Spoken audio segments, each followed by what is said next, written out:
नमस्कार साथियों, स्वागत है आप सभी का आपके अपने परिवार यूपीपीएससी स्टडी आईक्यू पर। या फर्स्ट ऑफ ऑल आप सभी को भाई बहुत बहुत सुप्रभात, सत श्री अकाल, आदाब, राधे कृष्णा, जिस भी धर्म को आप मानते हो भाई बहुत बहुत नमन है। चलिए आज के सेशन को आप सभी भाई बंधुओं के साथ स्टार्ट करते हैं। तो let's begin with the today's session that is very very important 15 minute show. सो इसकी जो भी पीडीएफ है वो मैं आपको यहाँ पर शेयर कर देता हूँ।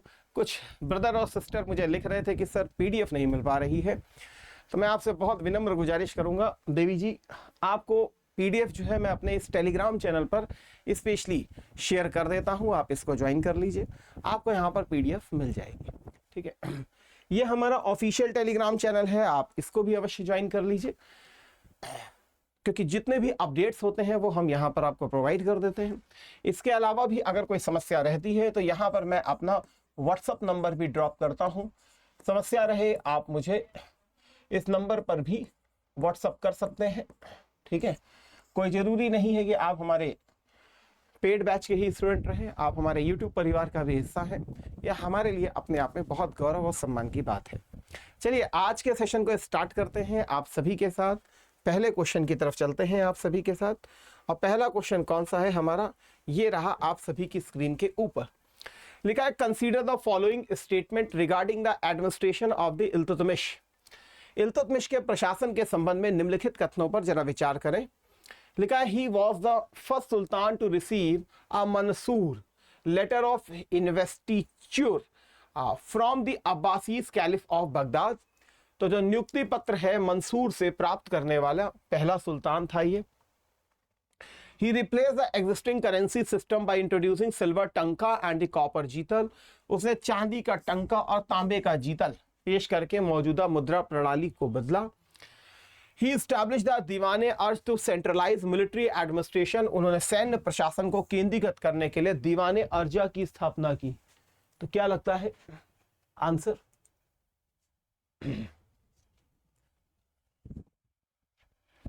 तो चलिए इसके आंसर की तरफ आप सभी के साथ चलते हैं। इसका आंसर क्या करता है, आशा करता हूं आपने इसका आंसर अवश्य दिया होगा।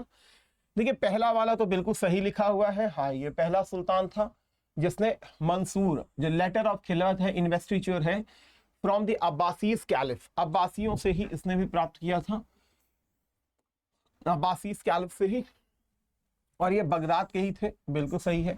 आप सभी जानते हैं कि मुसलमानों के जो पॉलिटिकल सेंटर जो थे वो पैगंबर मोहम्मद साहब के समय में मदीना रहा, फिर मदीना से फिर शिफ्ट करेगा आगे खासकर अली के समय में, क्योंकि अबू बकर, मंसूर और उस्मान, मदीना ही पावर सेंटर रहेगा। लेकिन उसके बाद जो है आपका जब अली आएंगे तो फिर ये पावर सेंटर शिफ्ट होकर कूफा जाएगा, अर्थात प्रेजेंट टाइम दमिश्क दमिश्क में जाएगा। ठीक है, और फिर अब्बासीज कैलिफ जब आएंगे तो अब्बासीज के समय में कूफा से फिर से पावर सेंटर शिफ्ट होके आएगा कहाँ, बगदाद की तरफ। अब बगदाद की तरफ आएगा। अब इसके बाद जो पावर सेंटर शिफ्ट होगा वो जाएगा इस्तांबुल, कुस्तुनतुनिया। ठीक है, तो चांदी का भाई टक्का था, बिल्कुल सही है। तांबे का जीतल हुआ करता था, तो ये भी बात बिल्कुल सही है। यहाँ पे लिखा है दीवाने अर्जा, तो दीवाने अर्ज जो है इसको जो हेड करता था वो अर्ज ए ममालिक करता था, अर्ज ए ममालिक करता था, तो अर्ज ए ममालिक। ठीक है, लेकिन इस दीवाने अर्जा की स्थापना जो है वो बलबन के द्वारा की गई थी, और पूरे थ्रू आउट पूरी दिल्ली सल्तनत में ये आपको आर्मी डिपार्टमेंट देखने के लिए मिलेगा। बट इसकी स्थापना जो की गई थी वो किसने की थी, बलबन के द्वारा की गई थी। दैट्स वाई ये वाला जो आपका ऑप्शन रॉन्ग हो जाएगा, 1 और 2 आपका सही हो जाएगा।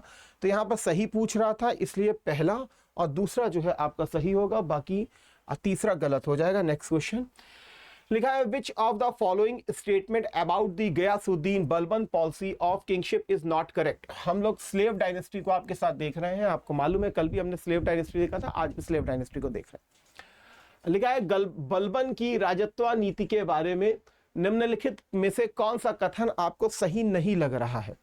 तो पहला ऑप्शन हमारा है he claim the title of zille ilahi the shadow of God on earth. उन्होंने जिल्ले लाही की उपाधि धारण की। He introduce the Persian customs of sijda and paibos to elevate the dignity of the sultan. सुल्तान की गरिमा बढ़ाने के लिए सिजदा और पाइबोस की फारसी प्रथाओं को शुरू किया। He sought to maintain the power of the Turkan e Chahalgani to ensure stability. उन्होंने स्थिरता सुनिश्चित करने के लिए तुर्कन ए चहलगानी की शक्ति को बनाए रखने का प्रयास किया।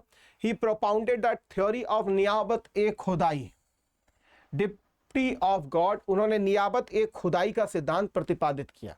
आंसर क्या लगता है प्लीज बताइएगा। मैं आशा करता हूं आपने इसका आंसर अवश्य दिया होगा। तो इसका आंसर क्या होगा हम देख लेते हैं। देखिए पहला वाला तो बिल्कुल ठीक लिखा हुआ है, तो उसमें कोई गलत वाली बात नहीं है। यह भी बात सही है कि उसने फारसी नौरोज अरोज जैसी प्रथाओं को यहां पर जन्म दिया था। इवन सिजदा और पाइबोस जैसी प्रथाओं को भी स्पेशली लागू किया था। उसने तुर्कन ए चहलगानी को मजबूत नहीं किया था, बल्कि इसने तुर्कन ए चहलगानी को खत्म किया था, है ना। बलबन खुद भी तुर्कन ए चहलगानी का एक मेंबर रहा था और इसने तुर्कन ए चहलगानी को खत्म किया था, ना कि इसको बनाए रखा था। यह बात बिल्कुल सही रखी है। उसने अपने आप को नियाबत ए खुदाई के रूप में रिप्रेजेंट भी किया था। ठीक है, नेक्स्ट क्वेश्चन। तो ये वाला आपका सही हो जाएगा, सही नहीं पूछा था। नेक्स्ट, इल्तुतमिश के अधीन एकता प्रणाली के संबंध में निम्नलिखित में से कौन सा कथन सही है। आपसे सही पूछ रहा है, जरा इस चीज को देख लीजिएगा। विच of the following statement regarding the Ekta system under Iltutmish is correct. ठीक है, it was a system of revenue assignment that did not imply ownership of the land. ठीक है, राजस्व हस्तांतरण की एक प्रणाली थी जिसमें भूमि का स्वामित्व तो शामिल नहीं था। इसे भारत में पहली बार गयासुद्दीन बलबन ने पेश किया था। The muqtis had no obligation to maintain any troops for the sultan. It was a hereditary grant of land ownership to the military officers. तो इसमें पूछ रहा कौन सा आपका सही आंसर है, क्या लगता है।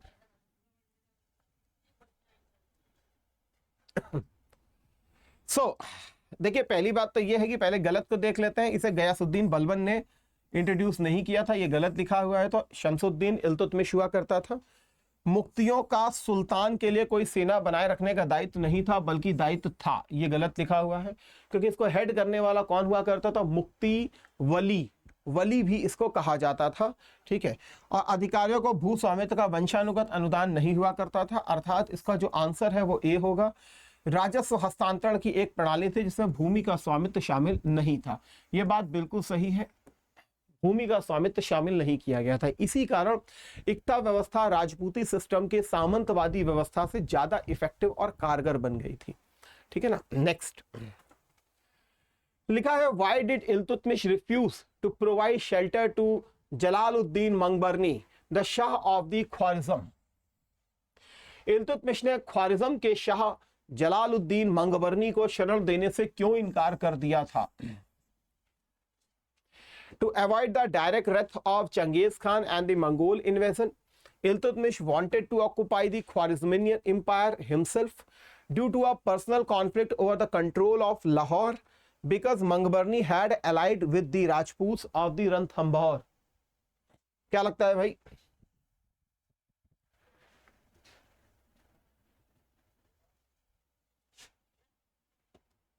हाँ ठीक है, आप बहुत अच्छे से जानते हैं कि जलालुद्दीन मंगबरनी के टाइम पीरियड में जो इल्तुतमिश है, इल्तुतमिश के जस्ट बगल में जो ईरान का जो शाह है वो ख्वारिज़्म का एम्पायर है, उसी का युवराज है जिसका नाम है जलालुद्दीन मंगबरनी। और इस समय ईरान के ऊपर अटैक हो रहा है किसका, चंगेज खान का। इसका नाम क्या है, दैट इज तेमुचिन। देखिए तैमूचिन या तैमूजिन आपको इसका नाम देखने के लिए मिलेगा। ऐसे ही आपको तैमूर का नाम मिलेगा, तैमूर का। तो तैमूर का नाम टेमर लेन नाम से आपको दिखाई पड़ेगा, वो टेमर लेन था, ये तैमूचिन था। ठीक है, इसने स्पेशली अटैक किया था किसके ऊपर, जलालुद्दीन मंगबरनी के ऊपर, और एक पैगाम भेज दिया था किसके पास, इल्तुतमिश के पास भी। ठीक है, कि अगर आपने इसको शरण दी तो फिर चंगेज खान का जो प्रकोप है वो फिर आप इंडिया के ऊपर भी आपके देखा जाएगा। दैट्स वाई वो चंगेज खान से क्या कहते हैं, युद्ध मोल नहीं लेना चाहता था, इसीलिए उसने फिर इसको डिनाई कर दिया था कि हम आपको शेल्टर जो है वो प्रोवाइड नहीं कर सकते हैं। ठीक है, to avoid the direct race of the Genghis Khan and the Mongol invasion, ये बात बिल्कुल सही है। बाकी जो है आपका गलत लिखा हुआ है। Next question, which specific architectural feature was introduced for the first time in India in the tomb of the Ghiyasuddin Balban.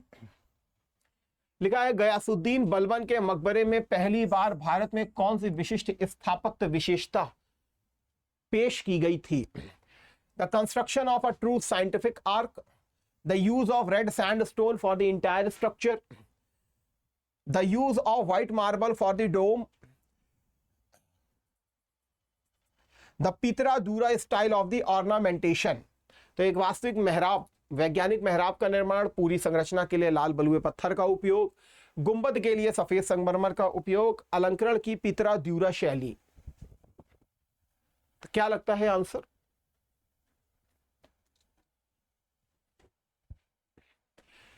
चलिए, आशा करता हूं आपने इसके आंसर को अवश्य दिया होगा। देखिए, सबसे पहली चीज तो यह है कि पितरा दूरा शैली जो है वो मुगल टाइम पीरियड में आपको देखने के लिए मिलेगी। और एतमाद उद दौला, कौन सा?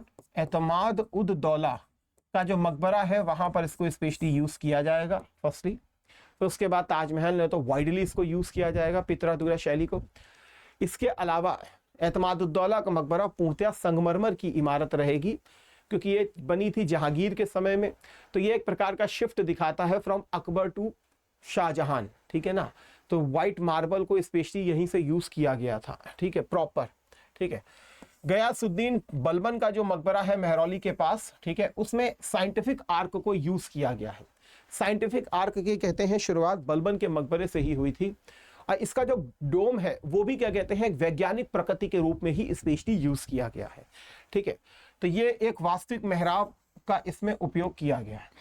लाल बलुआ पत्थर प्रॉपरली इसमें भी यूज नहीं किया गया है, थोड़ा सा कुछ अनगढ़ पत्थर भी यूज किया गया है। तो ए वाला जो है आपको राइट आंसर यहां पर देखने के लिए मिलेगा, ठीक है। चलिए, आशा करता हूं आज के सेशन को आपने एंजॉय किया होगा। आपसे बहुत एक विनम्र निवेदन है, लगातार अपने नोट्स को बनाते हुए चलिएगा, क्योंकि यही धीरे धीरे एक बड़ा कंपाइलेशन आपके लिए क्रिएट होगा और यही कंपाइलेशन आपको आपके एग्जामिनेशन को क्वालिफाई करने में सबसे बड़ी हेल्प करेगा। आप सेल्फ स्टडी भी कर सकते हैं, लेकिन आप अगर हमारे साथ मिल करके एक बेहतर टीम के साथ कम समय में अपनी तैयारी को और मजबूती से प्रोड्यूस करना चाहते हैं और मजबूती से करना चाहते हैं, तो आप हमारी टीम के साथ यहां पर जुड़ सकते हैं। यहां पर एक नाम आपको दिख रहा होगा, अभ्युदय। ये पूरा हिंदी माध्यम का बैच है, पूरा हिंदी माध्यम का बैच है। यहां पर दिख रहा होगा आरंभ, ये इंग्लिश माध्यम का है, इसमें मेजरली इंग्लिश को हम यूज करते हैं, ठीक है। अगर आप इन दोनों में, चाहे आप अभ्युदय लें चाहे आप आरंभ को लें, अगर आप इसमें से प्लैटिनम लेते हैं तो ये वाला बैच ऑटोमेटिकली आपको फ्री ऑफ कॉस्ट मिलता है। ये वाला भी और ये वाला आपको दोनों बैच फ्री ऑफ कॉस्ट मिलते हैं प्रीलिम्स की। इसके साथ टेस्ट सीरीज भी आपको प्रॉपर मिलती है फ्री ऑफ कॉस्ट, चाहे प्रीलिम्स हो चाहे मेंस हो, इसकी टेस्ट सीरीज भी आपको मिलती है फ्री ऑफ कॉस्ट। ये अलग सा बैच है, आरओ का कंप्लीट सेपरेट है, आप इसमें भी जुड़ सकते हैं। किसी भी प्रकार की जानकारी चाहिए हो, आप डायरेक्ट हमारे इस नंबर पर कॉल कर सकते हैं, हमारे रिप्रेजेंटेटिव से बात कर सकते हैं, उसे आप मेरे नाम के बारे में बता सकते हैं कि हमारी सुमित अरोड़ा सर से बात हुई है, आप हमें मैक्सिमम डिस्काउंट प्रोवाइड कीजिए, वो आपको मैक्सिमम डिस्काउंट भी प्रोवाइड करेंगे, एज अ मेरी पर्सनल मेंटोरशिप भी आपको प्रोवाइड करेंगे। या आप डायरेक्ट जा करके भी इसको खरीद सकते हैं, सीधे हमारे एप्लीकेशन पर गूगल पे जाइए, स्टडी IQ को टाइप कीजिए और फिर आपको प्रक्रिया पता है, तो आप डायरेक्ट जा सकते हैं। ये मेरा कोड अवश्य यूज कीजिए जिसका नाम है साई लाइव, तो साई को याद कीजिए, लाइव हो जाइए, मैक्सिमम डिस्काउंट आपको यहां पर प्रोवाइड कर दिया जाएगा। या किसी प्रकार की कोई समस्या होती है तो आप मुझे डायरेक्ट इस नंबर पर भी व्हाट्सअप कर सकते हो, डायरेक्ट मुझे इस नंबर पर भी व्हाट्सअप कर सकते हो, ठीक है, किसी प्रकार की कोई समस्या होती है तो, ठीक है। तो इन्हीं शब्दों के साथ देवियों सज्जनों आज के सेशन को यहीं विराम देते हैं, पुनः आपके साथ कल मुलाकात करेंगे। तब तक अपना ख्याल रखिए, परिवार का ख्याल रखिए, मस्त रहिए, खुश रहिए और पढ़ाई करते रहिए। Thank you. जय हिंद, जय Bharat, Vande Mataram, God bless you all.